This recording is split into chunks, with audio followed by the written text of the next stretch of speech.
گھر میں ایک ملازم رکھتے ہیں،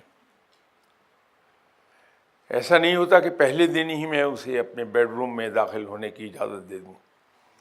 یا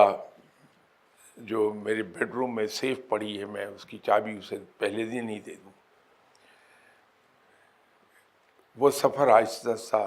اس اعتماد کا سفر وہ طے کرے گا کہ پہلے اس کو جہاں اس کے بیٹھنے کی جگہ وہیں پہ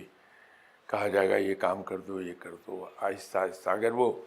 قابل اعتماد پروو ہو رہا ہے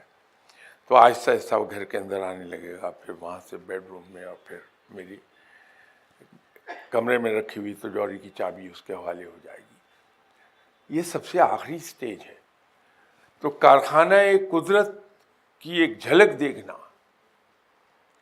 یہ اسی وقت ممکن ہوتا ہے جب انسان کو رب اپنے قریب کر لے، اس پر اعتماد کرتا ہے۔ اس لیے فقیر کو کبھی یہ کہتے نہیں سنیں گے کہ میں نے کارخانہ قدرت کی سیر کی تو وہاں یہ دیکھا، یہ دیکھا، وہ یہ باتیں نہیں کرتا۔ باقی ایک سٹیج آتی ہے علم کی کہ وہ دوسروں کو انسپائر کرنے کے لیے کچھ چیزیں وہ بیان کرتا ہے، لیکن ان چیزوں کی طرف کبھی نہیں آئے گا کہ میں نے کشف کے ذریعے فلاں جگہ کی سیر کی، وہاں یہ تھا، یہ تھا، وہ نہیں بتاتا کسی کو، اس لیے کہ وہ پھر اعتماد کھو دے گا رب کا، کہ یہ وہ چیزیں ہیں جو رب تعالیٰ عیاں نہیں کرتا عام لوگوں پہ۔ تو جب وہ یہ بیان کرنے کی طرف آ جاتا ہے تو پھر وہ لوز کرتا ہے۔